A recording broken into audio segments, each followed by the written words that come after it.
পড়ে শোনাচ্ছি অ্যালেক্স হ্যালির বিখ্যাত উপন্যাস শিকড়ের সন্ধানে। উপন্যাসটির আজ ৯ম পর্ব। টবিকে দেখেছ? তার হলো কি? সে যে আজকাল আমাদের চোখেও দেখে না, কানেও শোনে না। ফিডলার বুড়ো মালিকে জিজ্ঞেস করল। বেলের কাছে ব্যাপার জানতে চাইলে সে বলল, কে জানে, অসুখ করলে বলবে তো অন্তত। এমন অদ্ভুত ব্যবহার করছে যে ওর সাথে কথা বলাই ছেড়ে দিয়েছি।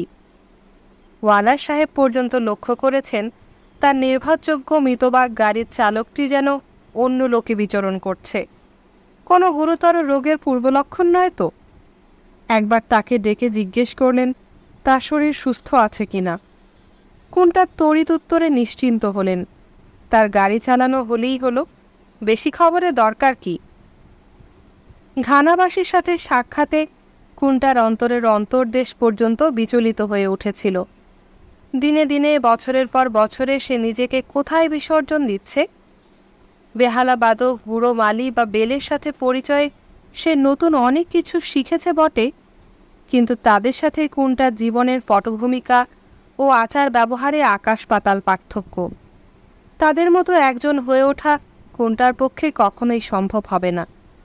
ঘানাবাসীর তুলনায় তাদের কথাবার্তা, চালচলন সম্পূর্ণ বিস্বাদ, বর্ণহীন ও বিরক্তিজনক।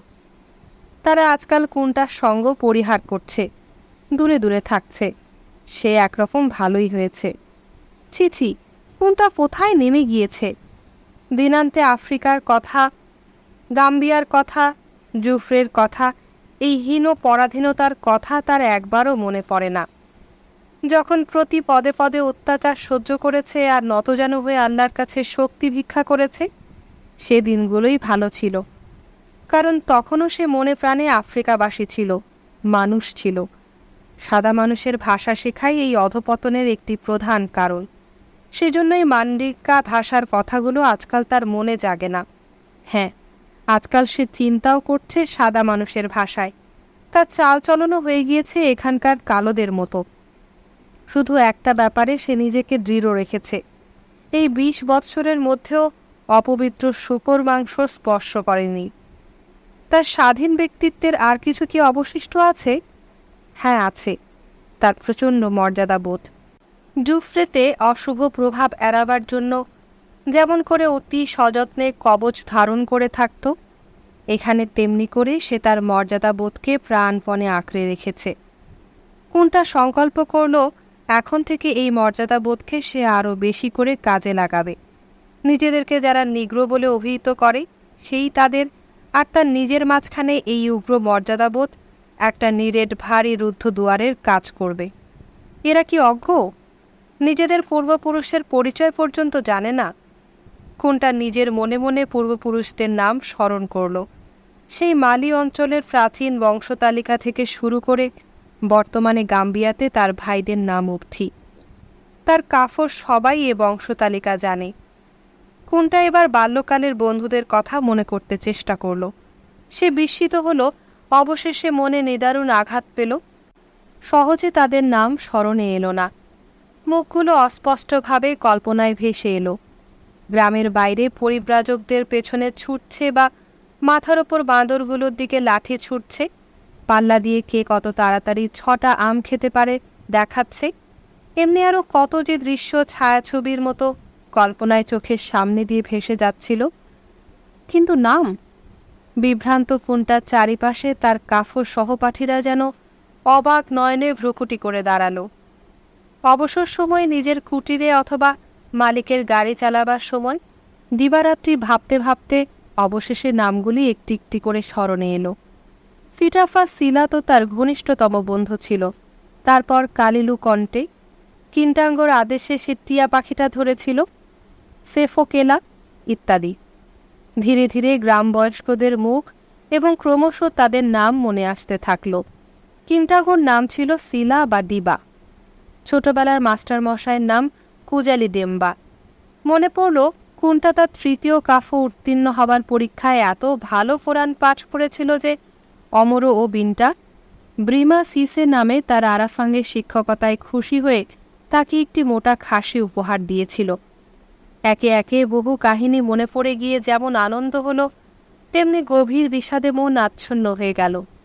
বয়স্করা নিশ্চয়ই এতদিনে বেঁচে নেই। তার সমবয়সী সেই অল্প বয়স্ক বালকেরা এখন তারই মতো পরিণত বয়স্ক। মা বাবা? বহুদিন পর সে রাত্রে কোনটা হৃদয় উজাড় করে কাঁদল। কিছুদিন পর গুজব শোনা গেল, উত্তরের মুক্তিপ্রাপ্ত কৃতদাসেরা একটা নিগ্রো ইউনিয়ন করেছে। কৃতদাস ও স্বাধীন সব কৃষ্ণকায়দের একসাথে আফ্রিকায় ফিরে যাবার ব্যবস্থা হচ্ছে।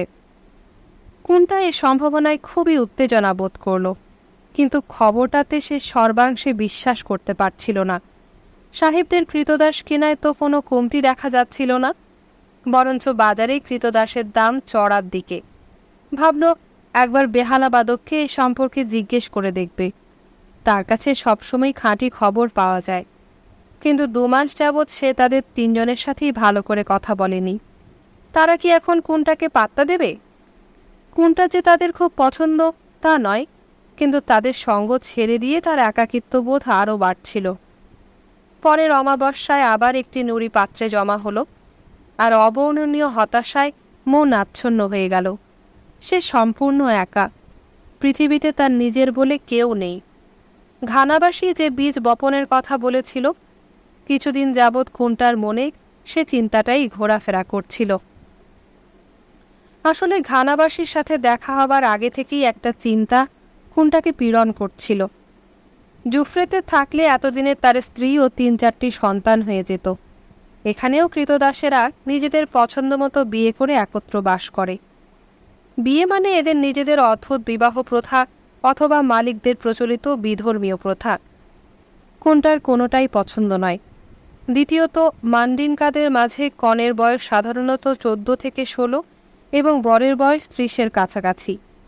এদের মাঝে 14 তো দূরের কথা, 24 বছরের মেয়েগুলো পর্যন্ত এত বোকার মতো হাসাহাসি ঢলাঢলি করে আর রং মেখে সঙ্গের মতো সাজে, দেখে মন বিরূপ হয়ে যায়।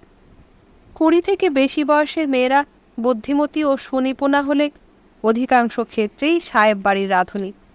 এর মাঝে একমাত্র পছন্দসই ছিল এনফিল্ডের লিজা। সে একা থাকে এবং কোনটা সম্পর্কে তার যথেষ্ট আগ্রহের পরিচয় সে পেয়েছে, কিন্তু তাই বলে নিজে থেকে কোনটা লিজাকে এ বিষয়ে কিছু জানাতে পারবে না, মরে গেলেও না। তাছাড়া যদি লিজার সাথে বিয়ে হয়, অনেক স্বামী স্ত্রীর মতো তাদেরকেও আলাদা আবাদে থাকতে হবে। শুধু সপ্তাহান্তের ছুটিতে মালিকের অনুমতি নিয়ে দেখাশোনা, সে বড় বিশ্রী।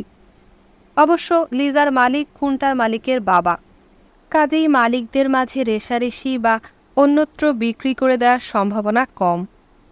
তবুও কিসে যেন আটকাচ্ছিল। অবশেষে বিছানায় শুয়ে শুয়ে সহসা তার মনে বিদ্যুৎ চমকের মতো একটা নাম খেলে গেল, বেল। সে কি পাগল হয়ে গেল? বেলের বয়স মনে হয় 40 পার হয়ে গিয়েছে। কোনটা জোর করে বেলের কথা মন থেকে দূর করবার চেষ্টা করল। বেল তাকে যত অপমানজনক ও বিরক্তিকর পরিস্থিতিতে ফেলেছে মনে করতে লাগল। আগে কোনটা যখন বড় বাড়ির রান্নাঘরে বাগানের সবজি পৌঁছে দিত, বেল ঠাস করে মুখের ওপর দরজা বন্ধ করে দিত। কোনটা যখন বলেছিল বেল মান্ডিনকা গোষ্ঠীর মেয়ের মতো দেখতে, তখন তার কি রাগ! বেল বিধর্মী, তাছাড়া বড় তর্ক করবার আর সর্দারি করবার স্বভাব, কথাও বড় বেশি বলে। কিন্তু কোনটা যখন মৃত্যুশয্যায়, তখন অবশ্য দিনে 5-6 বার করে তার কাছে যাওয়া, তার সেবা করা, খাইয়ে দেওয়া, এমনকি বিনা দ্বিধায় তার মলমূত্র পরিষ্কার করা অবধি সবই বেল হাসি মুখে করেছে। এসব কথাও ভোলা উচিত নয়। কোনটার বিরামহীন জ্বর বেলের তৈরি পাতা সেদ্ধর গরম ফুলটিসেই সেরেছিল। বেল স্বাস্থ্যবতী, সবলা আর অতি চমৎকার রান্না করে। যতই বেলকে বাঞ্ছনীয় মনে করা হচ্ছিল, তার প্রতি কোনটার ব্যবহার ততই রূঢ়তর হচ্ছিল। কোনো কাজে রান্নাঘরে যেতে হলে যেন বেরোতে পারলে বাঁচত। এতে বেলের মেজাজ বিগড়ে যাচ্ছিল। কোনটার অপশ্রিয়মান মূর্তির দিকে তাকিয়ে বেলের মনোভাব দিন দিন শীতলতর হচ্ছিল। ফিডলারের সাথে নতুন করে আলাপ করতে গিয়ে অনেক কঠিন কথা শুনতে হয়েছিল।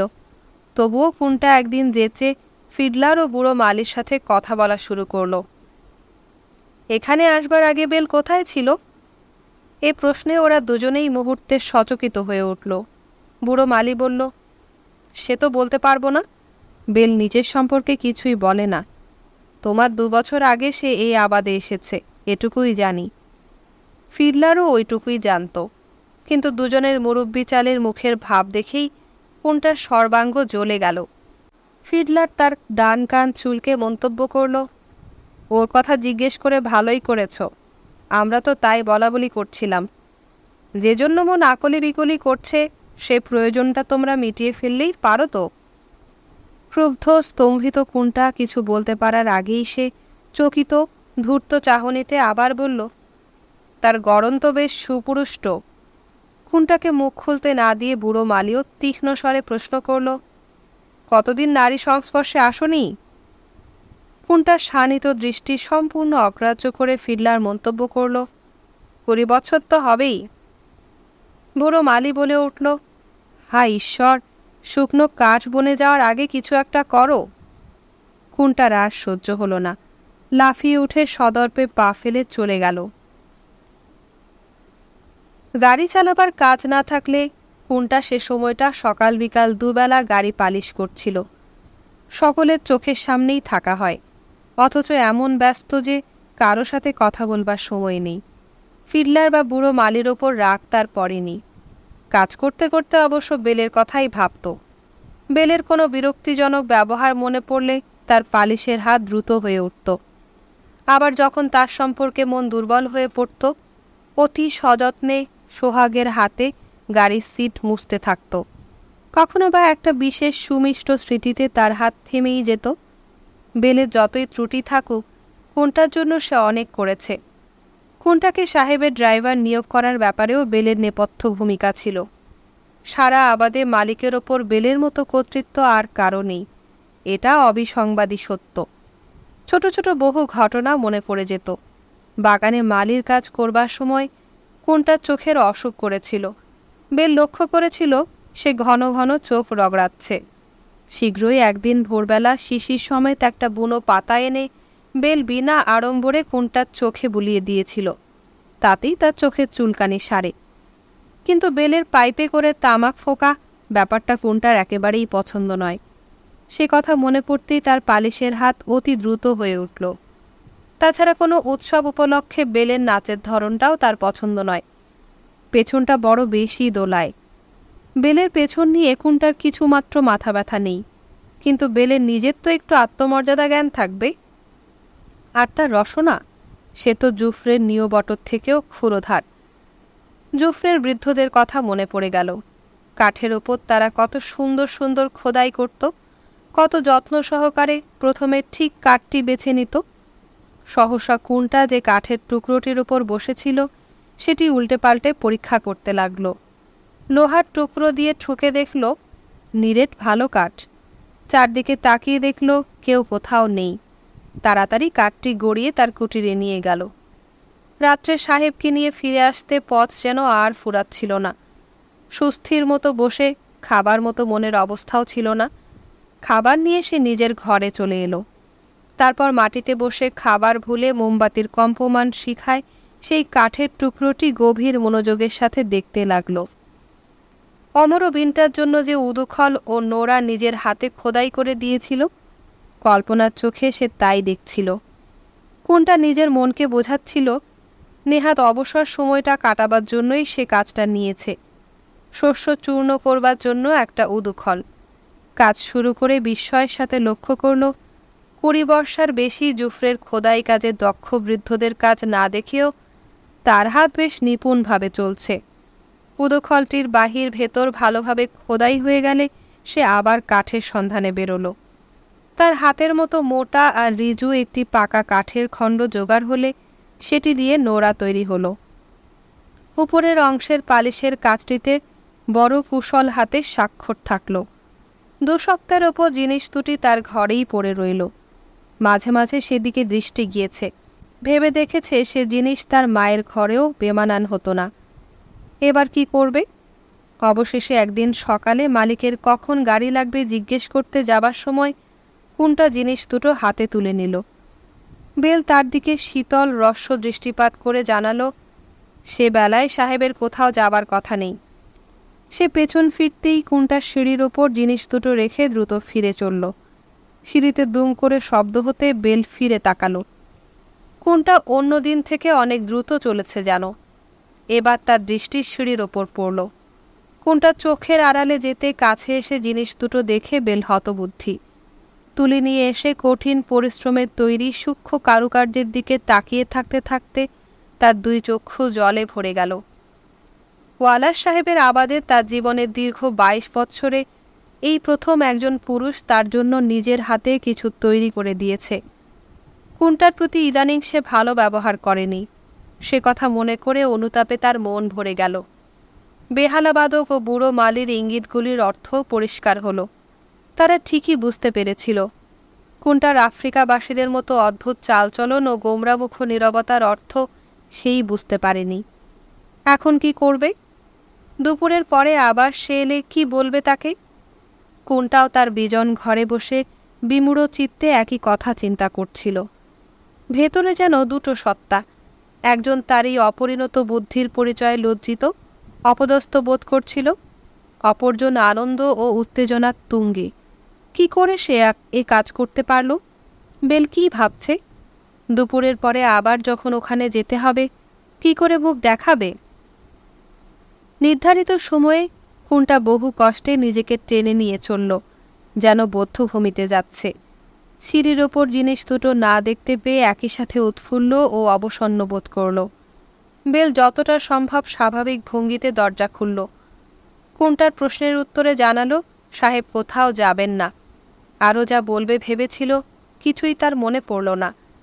কুন্টা চলে যেতে উদ্যত হলে মরিয়া হয়ে জিনিস দুটোর দিকে ইঙ্গিত করে বলল, এটা কি? কুন্টার তখন ধরনী দ্বিধা হও গোছের অবস্থা। অতি কষ্টে যেন প্রায় রুষ্ট কণ্ঠে বলল, তোমার শস্য কোটার জন্য। স্তব্ধ বেলের দিকে তাকিয়ে সে দ্রুত প্রস্থান করল। বেল মূর্খের মতো দাঁড়িয়ে থাকল। পরের 2 সপ্তাহ দুজনের মাঝে সাধারণ কথাবার্তার বাইরে আর কিছু হলো না। তারপর একদিন বেল নিজের হাতে শস্য কুটে একটি গোল কেকের মতো রুটি কুন্টার হাতে তুলে দিল। সদ্য তৈরি, গরম মাখনে ডোবানো, অতি সুস্বাদু খাদ্যটি নিজের ঘরে বসেই কুন্টা পরম তৃপ্তি ভরে খেল। গভীর আবেগে তার হৃদয় মথিত হয়ে উঠেছিল। বিকালে বেলকে কি বলবে বহুবার নিজের মনে আবৃত্তি করে নিল। রাতে খাবার পরে তোমার সাথে একটু কথা আছে। ঠিক আছে, কিন্তু কখন কোথায় দেখা হবে সেটা বলবার কথা দুজনেই ভুলে গেল। কোনটা মরিয়া হয়ে ভাবতে লাগলো রাত্রে যেন সাহেবের কাছ থেকে জরুরি ডাক আসে, তাহলে আর যেতে হবে না। কিন্তু ডাক যখন এলো না, দেখা না করবার অজুহাত থাকল না। হাতে ঘোড়ার রসখানা নিয়ে সে বেলের ঘরের দিকে চলল। সহসা কারো সাথে দেখা হয়ে গেলে সে যেন বোঝে কোনটা কাজেই যাচ্ছে। বেলের দরজায় অতি সন্তর্পণে করাঘাত করতেই দরজা খুলে গেল। একবার হাতের রাশ আর একবার তার মুখের দিকে তাকিয়ে বেল নীরবে বাইরের পথ ধরল। আকাশে আধখানা চাঁদ, তারই ম্লান আলোতে তারা নীরবে চলতে লাগল। একটা আঙুরলতা জুতোয় জড়িয়ে কোনটা বেলের গায়ে পড়ে যাচ্ছিল। বেল কি ভাবল কোনটা ইচ্ছা করে এটা করেছে? লজ্জায় সংকোচে তার মাথা কাটা যাচ্ছিল। অবশেষে বেলই নীরবতা ভাঙল। সবই অবশ্য তার মালিকের গল্প, তার ছোট ভাই জন এবং বাচ্চা মেয়ে অ্যানের গল্প। তবুও সে যে কথা চালিয়ে যাচ্ছিল তাতেই কোনটা কৃতজ্ঞ। এবার আমাদের ফিরতে হবে। ফেরার পথেও বেল যখন বুঝতে পারল কোনটা তার মনের কথা বলবে না, আবার সে আবল তাবল বকতে শুরু করল। বেলের ঘরের সামনে এসে পুনরায় অস্বস্তিকর নীরবতা। অবশেষে কোনটা বলল, আজ সত্যি দেরি হয়ে গিয়েছে, কাল আবার আসব। সে চলে যেতে বেলের খেয়াল হলো কোনটা যা বলতে এসেছিল তার কিছুই বলা হলো না। এরপরেও রান্নাঘরে বেলই কথা বলে যেত। কোনটা নীরব শ্রোতা। একদিন কথায় কথায় বেল বলে উঠল, সাহেবের মতো আমিও আর দ্বিতীয়বার বিয়ে করব না। চমকে উঠে কুন্টার হাত থেকে কাঁটা চামচ পড়ে যাচ্ছিল। বেলের আগে বিয়ে হয়েছে? সে কুমারী নয়? 2 সপ্তাহ নীরবতার পর বেল তাকে এক রাতে নিজের ঘরে খাবার নেমন্তন্ন করল। কুন্টা স্তম্ভিত হয়ে গেল। এ কেমন প্রস্তাব! জীবনে সে কখনো মা বা ঠাকুরমা ছাড়া আর নারীর সাথে একা এক ঘরে থাকেনি। এ উচিত নয়, কিন্তু তার মুখে কথা জোগালো না। স্নানের সময় সাবান আর কর্কশ কাপড়ের টুকরো দিয়ে নিজেকে সে অতি সযত্নে ঘষে পরিষ্কার করল। একবার নয়, 3 বার। ভালো করে গা মুছে পোশাক পরবার সময় গুনগুন করে গানও ধরল, তোমার দীর্ঘ গ্রীবাটি বড় সুন্দর। বেলের গ্রীবা দীর্ঘ নয়, সে সুন্দরও নয়, তবুও তার সঙ্গটি আনন্দদায়ক। সে জানত বেলও তার সঙ্গ পছন্দ করে। বেলের কুটিরটি আবাদের অন্য সমস্ত কুটির থেকে বড় আর বড় বাড়ির কাছাকাছি। সামনে ছোট ফুল বাগান। বড় বাড়ির রান্নাঘরের মতোই বেলের নিজস্ব ঘরটি ঝকঝকে পরিষ্কার ও সুসজ্জিত। ঘরটিতে পা দিয়ে কোনটার বড় আরাম হলো। পরিপাটি করে সাজানো, সর্বত্র সুরুচির পরিচয়। কোনটা লক্ষ্য করল বেলের 2টি ঘর, তার নিজের মতো একটি নয়। 2টি ঘর, 2টি জানালা, জানালায় খড়খড়ি, প্রয়োজন মতো বন্ধ করে বৃষ্টি বা ঠান্ডা হাওয়া আটকানো যায়। পর্দা ঢাকা পেছনের ঘরটিতে নিশ্চয়ই সে শোয়। বারবার তার দৃষ্টি ঘর 2টির মাঝখানকার পর্দাতে আটকে যাচ্ছিল। সামনের ঘরের মাঝখানটিতে একটি লম্বাটে টেবিল, তার ওপর একটি পাত্রে ফুল, অপর একটি পাত্রে কাঁটা চামচ। মাটির মোমবাতি দানে 2টি মোমবাতি জ্বলছে। দুপাশে 2টি বেতে ছাওয়া চেয়ার। ফায়ার প্লেসের সামনে একটি দোলনা চেয়ার। বেল কুন্টাকে সেটিতে বসতে অনুরোধ করল। কুন্টা অমন ধরনের চেয়ারে কখনো বসেনি, কিন্তু আনাড়িপনা দেখানো চলবে না, সাবধানেই বসল। এত ব্যস্ত ছিলাম আগুন জ্বালানো হয়নি। এতক্ষণে একটা কাজ করবার সুযোগ পেয়ে কুন্টা লাফিয়ে উঠল, চকমকি ঠুকে আগুন জ্বালালো। কুন্টা যেমন ভালোবাসে তেমনি করে মুরগি রাঁধা হয়েছিল। সে অসীম পরিতৃপ্তির সাথে পেট পুড়ে খেল। বেলের অনুরোধের উত্তরে জানালো, আর পেটে কণামাত্র স্থান নেই, আর খেলে তার পেট ফেটে যাবে। কিছুক্ষণ এটা সেটা কথাবার্তার পর কুন্টা যাবার জন্য উঠে পড়ল। দরজার কাছে দুজন দুজনের দিকে দৃষ্টি নিবদ্ধ করে ক্ষণেক থমকালো, কিন্তু কেউই কিছু বলল না। বেল দৃষ্টি ফেরালো। কুন্টা নিজের ঘরের দিকে এগোলো। পরদিন সকালে ঘুম ভেঙে মনে হলো আফ্রিকা ছাড়ার পর এমন সুদিন আর আসেনি। কথাটা কিন্তু চাপা থাকলো না। সবাই বলাবলি করছিল, বেলের রান্নাঘরে আজকাল কুন্টার হাসির আওয়াজ পাওয়া যাচ্ছে। কি ব্যাপার? সপ্তাহে 2 দিন করে কুন্টার বেলের ঘরে নেমন্তন্ন থাকছিল। কুন্টা আপত্তি করবে ভেবেও করে উঠতে পারেনি। বেল সর্বদাই কুন্টার প্রিয় খাদ্যগুলি রান্না করত। গাম্বিয়াতে যে সবজি জন্মায় বলে শুনেছিল, চেষ্টা করে সেগুলোই সংগ্রহ করে আনত। ওদের কথাবার্তায় অন্য কোনো বিষয়ের আভাস মাত্র থাকত না, কিন্তু কেউই তাই নিয়ে আর মাথা ঘামাচ্ছিল না। বেলের গল্পের প্রিয় বিষয় ছিল ওয়ালাস সাহেব।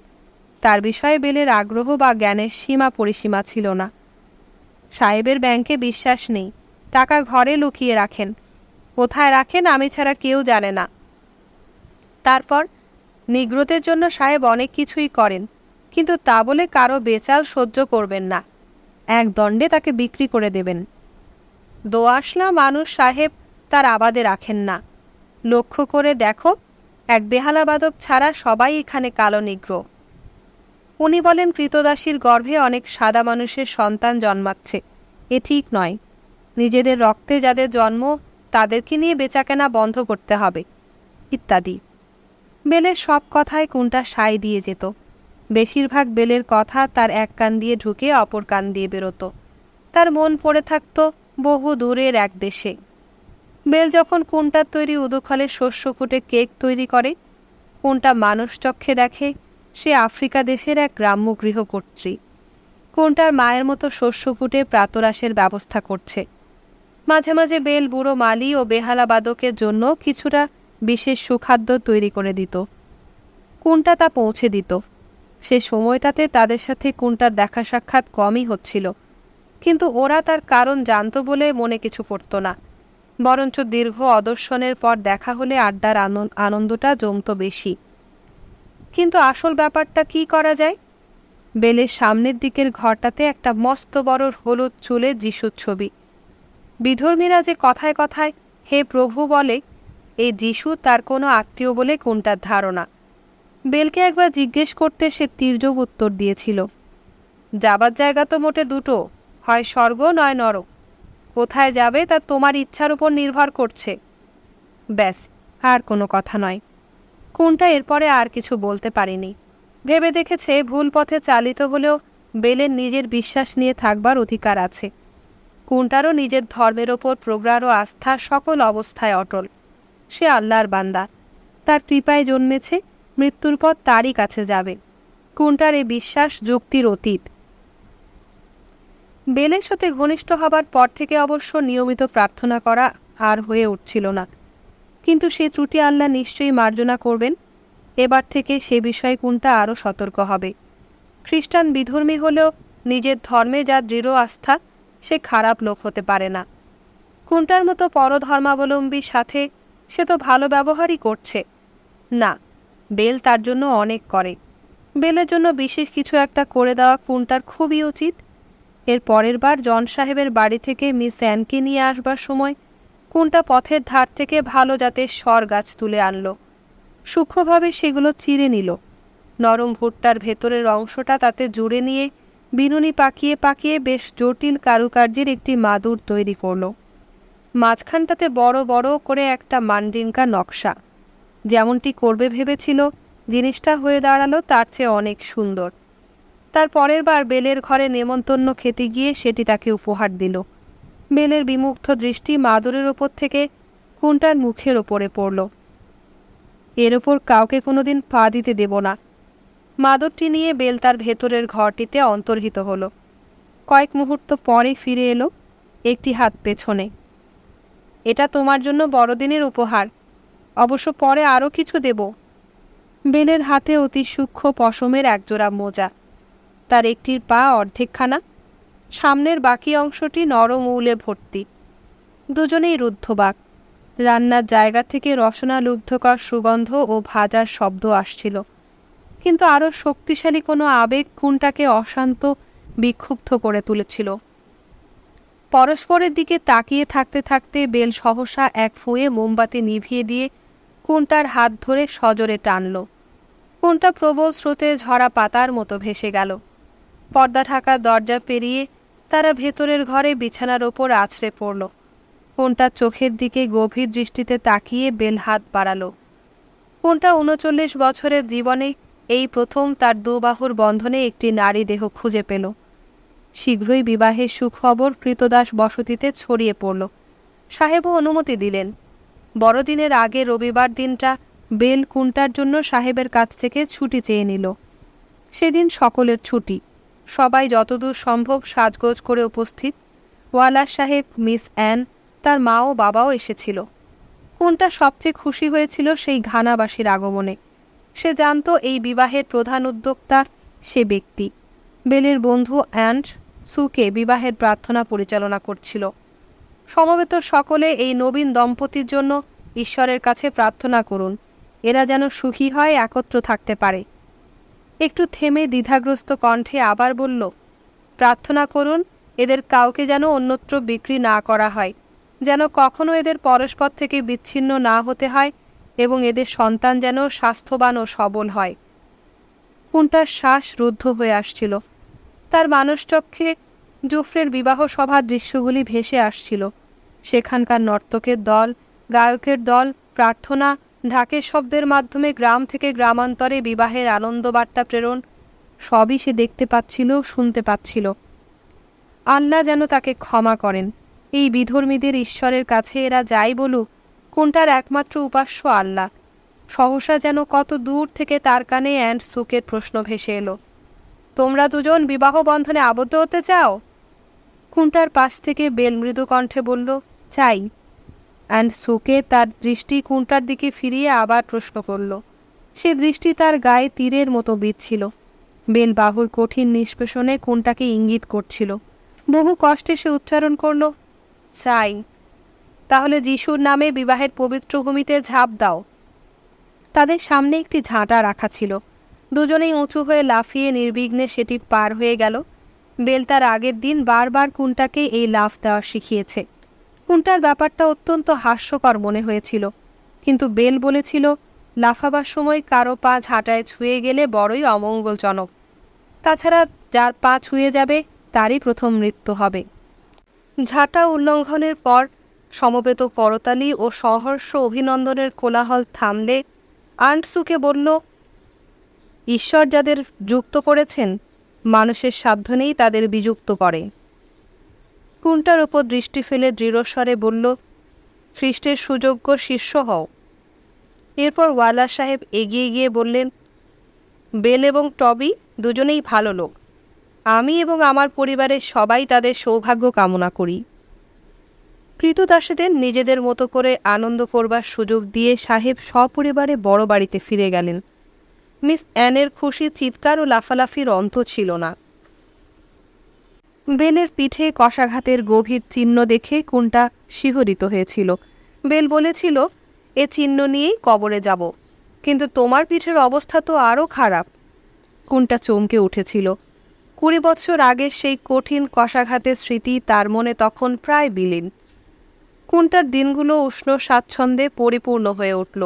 বেলের মস্ত লম্বা বিছানায় নরম গদি, লেপগুলো কোমল ও আরামদায়ক। দেহের নিচে ও উপরে 2টি চাদর নিয়ে শোবার অভিজ্ঞতাও অভিনব। শার্টগুলো গায়ের মাপসই, রোজই ধোয়া ও ইস্ত্রি করা হয়। সেই প্রথমটির মতো এক পায়ে অর্ধেক উল ভরা আরও কয়েক জোড়া মোজাই তার জন্য তৈরি। বছরের পর বছর রাত্রে সাহেবকে বাড়ি পৌঁছে দিয়ে নিজের একা ঘরে কুন্টা ঠান্ডা খাবার খেয়েছে। এখন বাড়িতে আগুনের ওপর সযত্নে রাখা গরম খাবার তার জন্য অপেক্ষা করে। বেলের ঝকঝকে প্লেট ও কাঁটা চামচে খেয়ে তার খুবই পরিতৃপ্তি হয়। বেল তার বাড়িটি ভেতরে বাইরে চুনকাম করেছে। না না, শুধু বেলের নয়, কুন্টা নিজেকে স্মরণ করালো এবার থেকে ওটা তাদের দুজনের বাড়ি। কুন্টার বিস্ময়ের অন্ত নেই। এখন তো বেলের সব কিছুই তার ভালো লাগে। এতগুলো বছর তবে কেন সে অপচয় করেছে, কষ্টে থেকেছে? সুখ স্বাচ্ছন্দ্য তার হাতের অতি কাছেই তো সঞ্চিত ছিল। ঝাঁটা উল্লঙ্ঘনের পর থেকে এতদিনে তারা পরস্পরের অনেক কাছের মানুষ হয়েছে। তবু কুন্টার মাঝে মাঝে মনে হতো বেল তাকে সম্পূর্ণ বিশ্বাস করে না। তার সাথে গল্প করতে করতে একটা কথা যেন বলি বলি করেও সহসা সে অন্য কথায় চলে যেত। আত্মসম্মান বজায় রাখতে কুন্টা অতি কষ্টে নিজের ক্রোধ গোপন করত। বড় বাড়ির দরজার চাবির ফুটোতে কান পেতে বা চোখ রেখে সাহেবের যেসব গোপন খবর বেল সংগ্রহ করে আনত, তা সে সরাসরি নিজের স্বামীকে জানাত না। ফিডলার বা বুড়ো মালির মাধ্যমে কুন্টাকে জানতে হতো। অথচ কুন্টা শহর থেকে ফিরে এসে নতুন সব খবরই সরল মনে ওদের 3 জনকে জানিয়েছে। তারপর থেকে কুন্টাও সপ্তাহের পর সপ্তাহ বেলকে বাইরের খবর বলেনি। তাতে কাজ হলো। রবিবার রাত্রের বিশেষ খাওয়া দাওয়াটির পর একদিন বেল কুন্টার কাঁধে হাত রেখে ধীরস্বরে বলল, তোমাকে একটা কথা বলবো ভাবছি। শোবার ঘর থেকে ভার্জিনিয়া গেজেটটা এনে একটু ইতস্তত করে বলল, আমি পড়তে জানি। মালিক জানলেই বিক্রি করে দেবেন বলে কথাটা গোপন রেখেছি। ছোটবেলায় আমার মালিকের ছেলে মেয়েদের কাছ থেকেই শিখেছি। তারা মাস্টারমশাই সেজে আমাকে শেখাতো। সাহেব মেম সাহেব ব্যাপারটাকে কোনো গুরুত্ব দিতেন না।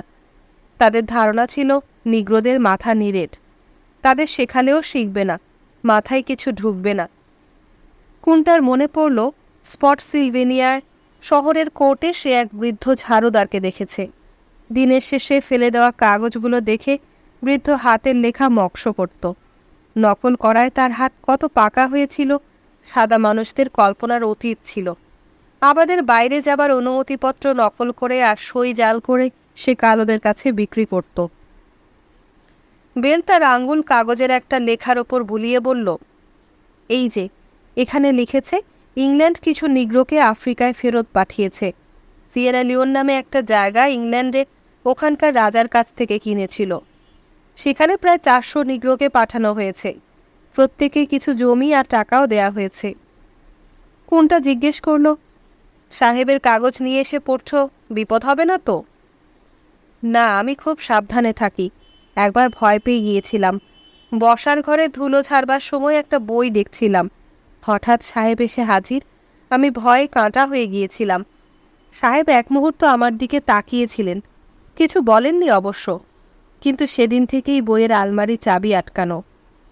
বেল কাগজটা বিছানার নিচে রেখে দিল। খানিকক্ষণ নীরব। কোনটা তার মুখ দেখে বুঝতে পারছিল আরও কিছু বলবার আছে। শুতে যাবার উদ্যোগ করছে, হঠাৎ বেল টেবিলের পাশে বসে গেল, মুখে কিছু একটা সংকল্পের দৃঢ়তা, একটা গোপন গর্বের ভাবও ফুটে উঠল। অ্যাপ্রনের পকেট থেকে একটা কাগজ ও পেন্সিল বেরোলো।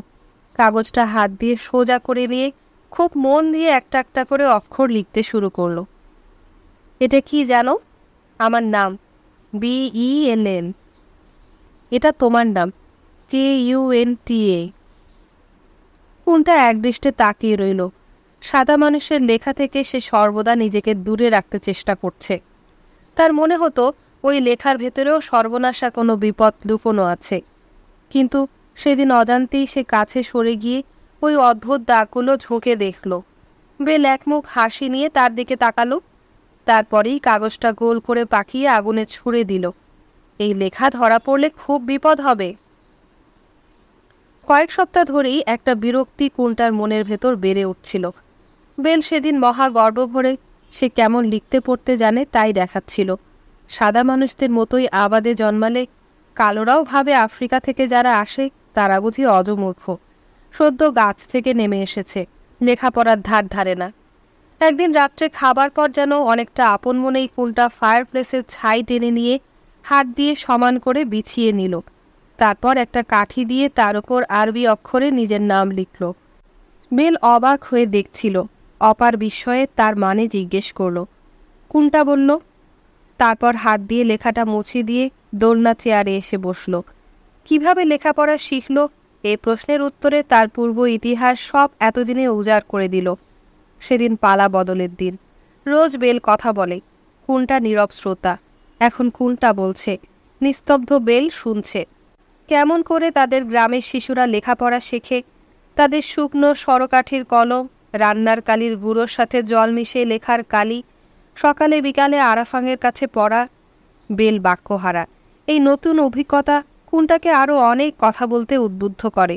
স্নাতক হবার আগে জুফরের ছেলেদের কোরআন পাঠ শিখতে হতো, কোনটা কোরআন আবৃত্তি করে শোনালো। বেলকে আফ্রিকা সম্পর্কে এতটা আগ্রহী দেখে কোনটা বিস্ময় বোধ করছিল। বেল টেবিলটা আঙুর দিয়ে ঠুকে বলল, আফ্রিকা থেকে কি বলে? এতদিন পরেও কোনটার বলতে এক মুহূর্ত দেরি হলো না, মেসো। বেল চেয়ারের দিকে হাত দেখালো। সিরাঙ্গ। কোনটার মাতৃভাষা বলতে এত ভালো লাগছিল সে নিজেই উঠে পড়ে ঘুরে ঘুরে বিভিন্ন জিনিস দেখিয়ে নাম বলছিল। ফায়ার প্লেসের ওপর কেটলি, কালেরো। টেবিলের ওপর মোমবাতি, কান্ডিও। ক্যানভাসের বস্তা জুতো দিয়ে ঠেলে, বটো। একটা শুকনো লাউয়ের খোলার দিকে, মিরাঙ্গ। বুড়ো মালির বোনা একটা বাস্কেট, সিনসিঙ্গো। বেলকে সে এবার শোবার ঘরে নিয়ে গেল। বিছানার দিকে দেখিয়ে বলল, লারাঙ্গো, বালিশ, কুল্লারাং। তারপর জানলার দিকে তাকালো, জানি রিঙ্গো। আর ছাদ, কানকারাঙ্গ। বিছানার উপর বসে কোনটা বলল, এবার কুংলারাঙ্গে মাথা রাখবার সময় হয়েছে। বেল ভ্রু কুঁচকে মনে করবার চেষ্টা করল। তারপর হেসে কোনটাকে জড়িয়ে ধরল। বহু বছরের মধ্যে কোনটা এত আনন্দ পায়নি। ফিডলার আর বুড়ো মালির কোনটার মতো বাইরে যাবার বা ঘুরে বেড়াবার সুযোগ হতো না। তা সত্ত্বেও কৃতদাসেদের সম্পর্কে এত খবর রাখত কি করে, কোনটার বিস্ময় জাগত। আফ্রিকা থেকে জাহাজ ভর্তি নিগ্রো এদেশে নিয়ে আসবার পথে ওয়েস্ট ইন্ডিজে নামায়। পথে আসতে অত্যাচারে আর অনাহারে নিগ্রোগুলোর মরার মতো চেহারা হয়, তাই ওয়েস্ট ইন্ডিজে খাইয়ে দাইয়ে একটু মোটা করে আনে, নইলে বাজারে দাম উঠবে কি করে। ফিডলারের সংবাদ। কিন্তু কোনটা যতই কম খবর রাখুক তার সবচেয়ে দুঃখ হতো এই ভেবে যে সাধারণ গড়পড়তা কৃতদাসেরা তার থেকেও কম খবর রাখে, এবং খবর রাখবার আগ্রহ পর্যন্ত তাদের নেই। তাদের পরিচয় কী বা তারা কোথায় আছে সেটুকুও জানে না। বেলের সাথে আলোচনা হতে সে বলল, মালিকারা তো তাই চান, এরা বেশি কিছু জানলেই দল পাকাবে বা বিদ্রোহ করবে, এই ভয়েই এদেরকে অজ্ঞমূর্খ রাখা হয়। কোনটা বিস্মিত হয়ে ভাবল, বেল এত ভেবে দেখেছে? তাকে স্তম্ভিত করে দিয়ে বেল সহসা প্রশ্ন করল, সুযোগ পেলে তুমি আবার পালাবে? হতবুদ্ধি কোনটা দীর্ঘক্ষণ উত্তর দিতে পারল না। অবশেষে বিভ্রান্ত মনে বলল, বহুদিন সে কথা ভেবে দেখিনি। লোকে জানে না, আমি কিন্তু সে কথা বহুদিন বহুভাবে ভেবেছি। উত্তরের দেশে গিয়ে যারা মুক্তি পেয়েছে সেভাবে মুক্তি পেতে আমারও ইচ্ছা করে। মালিক যতই ভালো লোক হন, স্বাধীনতা আলাদা জিনিস। যদি আমাদের বয়স আরও কম হতো তবে আজ রাতেই পালাতাম। বোধহয় বুড়ো হয়ে গিয়েছি, তাই সাহস পাই না। বেলের মুখের এ কথা কুন্টাকে শারীরিক প্রহারের মতো আঘাত করল। সেও তো ঠিক এ কথাই ভাবছিল। বুড়ো হয়ে গিয়েছি, তাই আবার সেই অত্যাচারের কথা চিন্তা করলে ভয় হয়। পলায়নের সেই ভয়ঙ্কর দিনরাত্রিগুলি, ক্ষতবিক্ষত যন্ত্রণাবিদ্ধ পা, রক্তাক্ত হাত, কাটা গাছের জ্বালা, অপরিসীম ক্লান্তি, কুকুরের ঘেউ ঘেউ, অনুসরণকারীদের ক্রুদ্ধ শাসানি, বন্দুকের গুলি, নির্মম কষাঘাত আর উদ্যত কুঠার। সহসা কুণ্ঠা গভীর বিষাদে মোহমান হল। বেল জানে তার কথাতেই সেই মর্মভেদী সহনাতীত কষ্টের স্মৃতি জেগে উঠেছে, কিন্তু সে এও জানে কোনো সান্ত্বনা বাক্যেই তার উপশম হবে না। বিনা বাক্য ব্যয়ে সে উঠে গেল। বেল চলে যেতে কুণ্ঠার সম্বিত ফিরে এলো। বেলকে এবং অন্যান্য কালদেশে অত্যন্ত ভুল বুঝেছে। তারা মুখে প্রকাশ করে না, কিন্তু অন্তরের অন্তঃস্থলে দাসদের যন্ত্রণা তাদের অতি তীব্র। অত্যাচারী সাদা মানুষদের প্রতি ঘৃণা প্রচণ্ড। বেলের কাছে ক্ষমা চাইতে ইচ্ছা করল। বেলের হৃদয়ে কৃতদাসিত্বের গ্লানি সে বুঝতে পেরেছে। কুণ্ঠাকে যে সে ভালোবেসেছে সেজন্য কুণ্ঠা কৃতজ্ঞ। দুঃখের ভিতর দিয়ে তাদের প্রাণের বন্ধন যত দৃঢ়, পরস্পরের বোঝাপড়া যত প্রগাঢ় হয়ে উঠেছে, ততই কুণ্ঠার কৃতজ্ঞতা গভীরতর হচ্ছে। নিঃশব্দে সে শোবার ঘরে উঠে গেল। হতাশার আকুলতায় তাদের মিলনের তাড়না উগ্র হয়ে উঠল।